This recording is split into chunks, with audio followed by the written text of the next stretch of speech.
Assalamualaikum warahmatullahi wabarakatuh.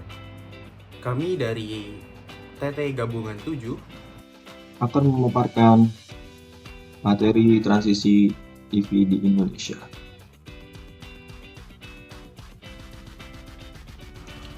EV di Indonesia sendiri itu memiliki banyak sekali tantangan untuk bisa berkembang di Indonesia. Nah, diantaranya itu adanya karena jumlah kendaraan bermotor yang semakin meningkat. Kemudian, karena sebagian besar kendaraan masih menggunakan bahan bakar fosil, maka sektor transportasi ini menjadi kontributor kedua terbesar emisi gas rumah kaca. Kemudian, ekosistem EV di Indonesia juga masih dalam tahap awal dan perlu diperkuat serta dihubungkan dengan banyak pihak.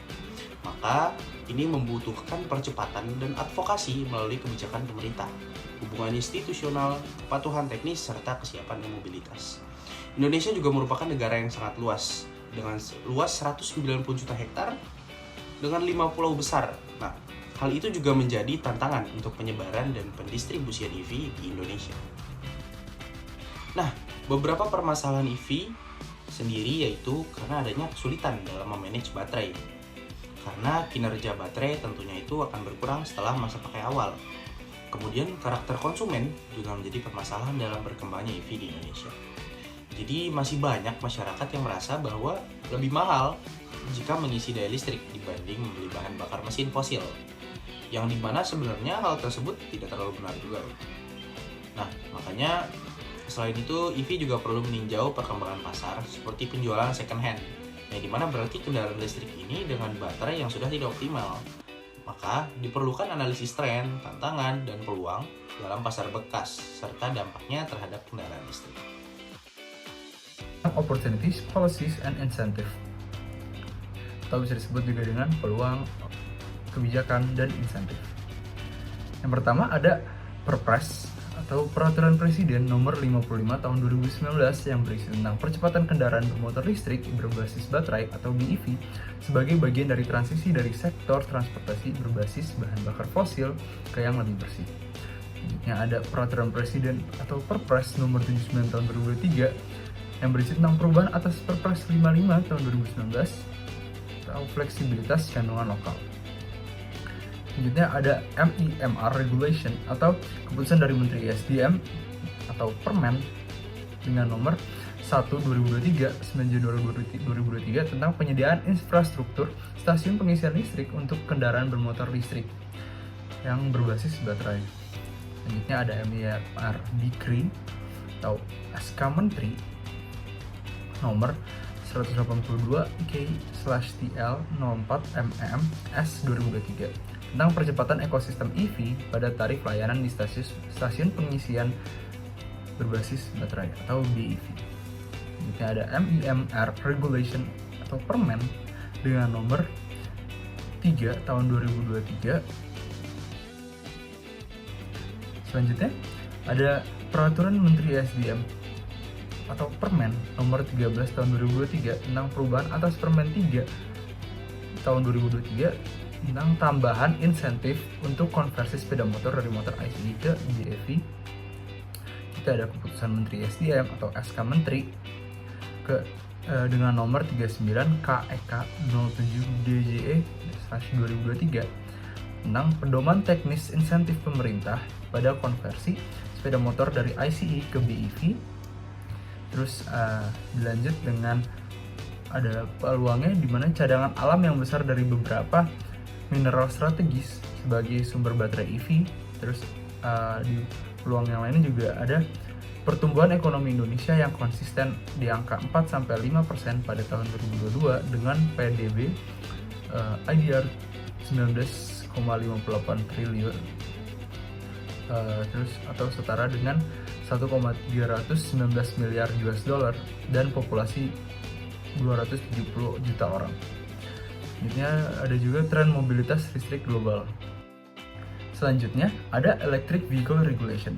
Yang pertama ada Peraturan Presiden atau Perpres Nomor 55 Tahun 2019 tentang percepatan program kendaraan bermotor listrik berbasis baterai untuk transportasi jalan.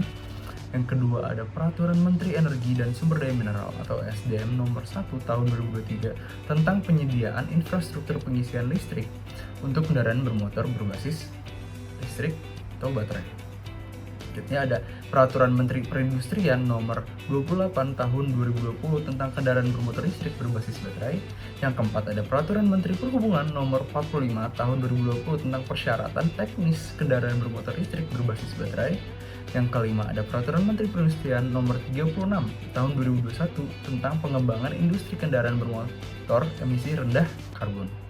Yang keenam ada Peraturan Menteri Perindustrian nomor 6 tahun 2023 tentang pedoman pemberian bantuan pemerintah untuk pembelian kendaraan bermotor listrik berbasis baterai roda 2. Yang ketujuh atau yang terakhir ada Keputusan Menteri Perindustrian nomor 1641 tahun 2023 tentang kendaraan bermotor listrik yang dapat memanfaatkan pajak pertambahan nilai ditanggung pemerintah untuk tahun anggaran 2023. Battery types. Pada mobil listrik, baterai berguna sebagai sumber penyimpanan serta penyediaan electrical energy yang dibutuhkan mobil listrik untuk berjalan dan memungkinkan pengisian ulang baterai.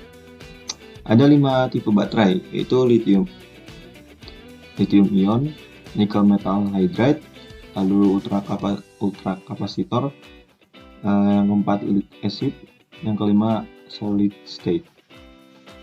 Lanjut, yaitu project goals untuk mendukung pemerintah Indonesia dan pemangku kepentingan utama dalam persiapan kebijakan, kelembagaan, dan teknis untuk transisi menuju mobilitas listrik serta menunjukkan model bisnis inovatif di sektor transportasi yang akan menghasilkan GHGs pengurangan emisi. Lalu end-drive activities dan output memiliki dampak utama dan dampak menengah. Dampak utamanya yaitu mengurangi gas efek rumah kaca dari pembuangan emisi dari transportasi. Lalu dampak menengahnya ada 3. Yang pertama adalah transisi terhadap mobilitas elektrik dengan meningkatkan penggunaan BEV. Lalu yang kedua, adopsi BEV yang lebih luas melalui replikasi dan peningkatan serta demonstrasi yang menarik model bisnis. Lalu yang ketiga, perubahan perilaku pengguna atau meningkatkan permintaan dan penggunaan BEV, perubahan perilaku pengguna, publik dan swasta sektor, atau peningkatan investasi dan pengambilan keputusan pembuat, atau meningkatkan kondisi yang memungkinkan. Lalu distribution of EV charging station dan battery swap station. Total per Desember 2023 sudah terpasang sebanyak 932 unit SPKLU charging station di 662 lokasi. Berikut datanya. Lalu Permen ESDM nomor 1 2023 on charging station infrastructure. Yang pertama itu standard and safety. Yang kedua ada electricity business provisions. Yang terakhir ada electricity tariff, yaitu PLN tariff to charging station provider. Sekian, itu merupakan penjelasan tentang enhancing readiness for the transition to electric vehicle in Indonesia dari kelompok kami. Kurang lebihnya mohon maaf.